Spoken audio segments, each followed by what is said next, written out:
He is the glory of glories. This is that which hath descended from the realm of glory, uttered by the tongue of power and might, and revealed unto the prophets of old. We have taken the inner essence thereof, and clothed it in the garment of brevity, as a token of grace unto the righteous, that they may stand faithful unto the covenant of God, may fulfill in their lives his trust, and in the realm of spirit obtain the gem of divine virtue. By God, he, the glory of God, hath spoken not from mere impulse.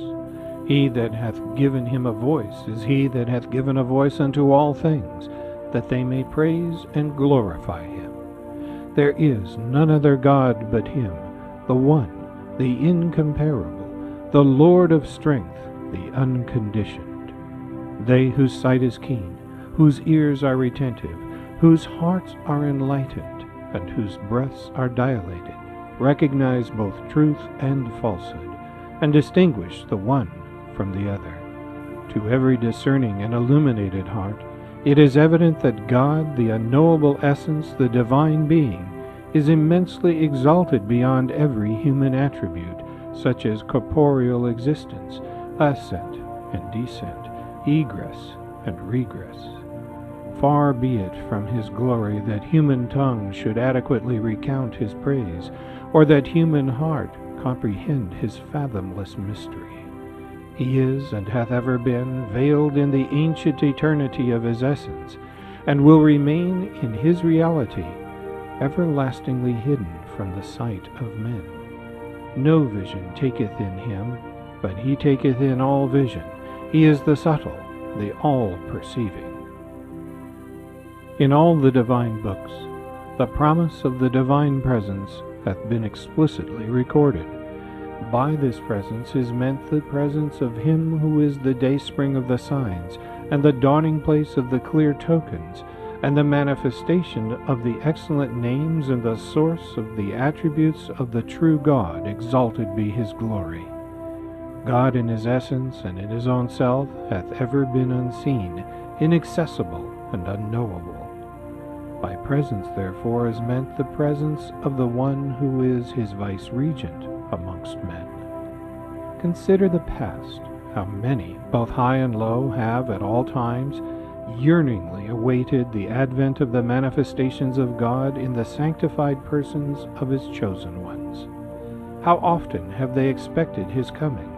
How frequently have they prayed that the breeze of divine mercy might blow, and the promised beauty step forth from behind the veil of concealment, and be made manifest to all the world.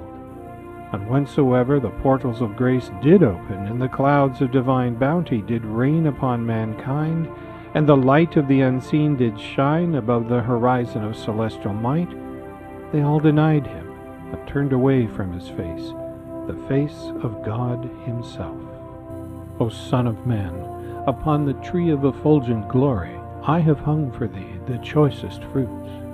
Wherefore hast thou turned away, and contented thyself with that which is less good? Return then unto that which is better for thee in the realm on high. Every eye in this day should seek what will best promote the cause of God. He who is the eternal truth beareth me witness.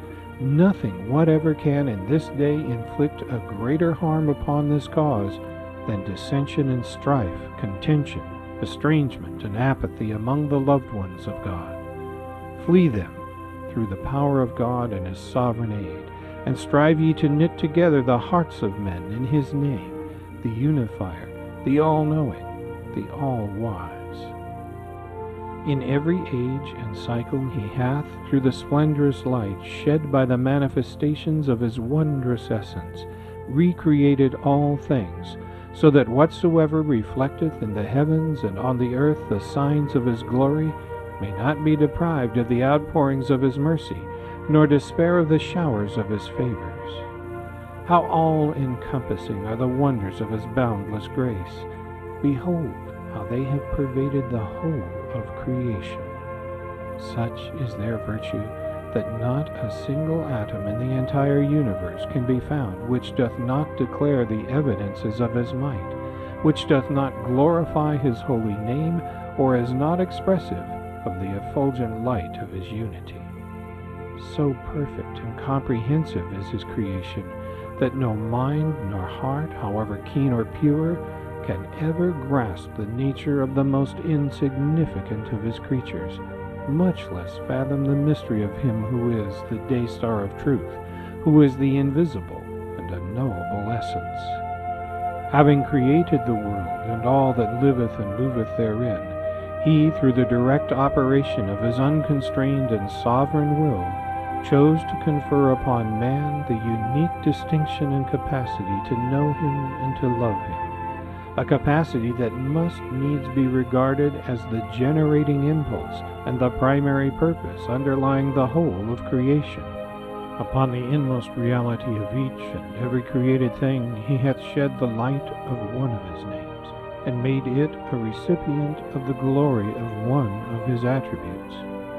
Upon the reality of man, however, he hath focused the radiance of all his names and attributes, and made it a mirror of his own self.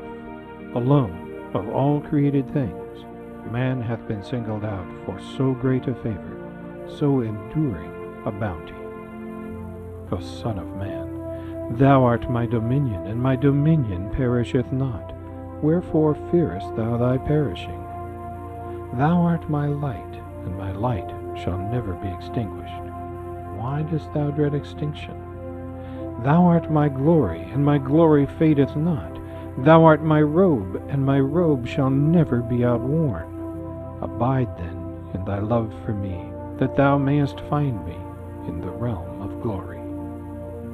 O Son of Love, thou art but one step away from the glorious heights above, and from the celestial tree of love. Take thou one pace, and with the next advance into the immortal realm, and enter the pavilion of eternity.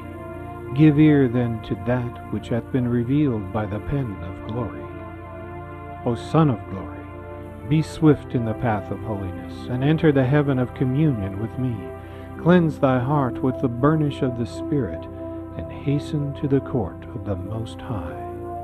It is incumbent upon thee and upon the followers of him who is the eternal truth, to summon all men to whatsoever shall sanctify them from all attachment to the things of the earth, and purge them from its defilements, that the sweet smell of the raiment of the all-glorious may be smelled from all them that love him. This is thy servant, O my Lord, who with his whole being hath turned unto the horizon of thy bounty, and the ocean of thy grace, and the heaven of thy gifts.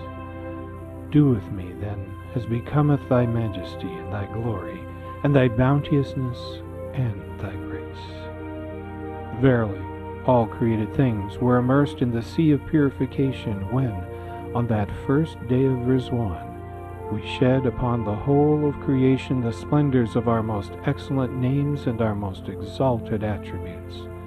This verily is a token of my loving providence, which hath encompassed all the worlds.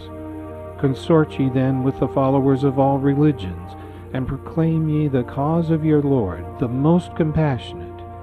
This is the very crown of deeds, if ye be of them who understand.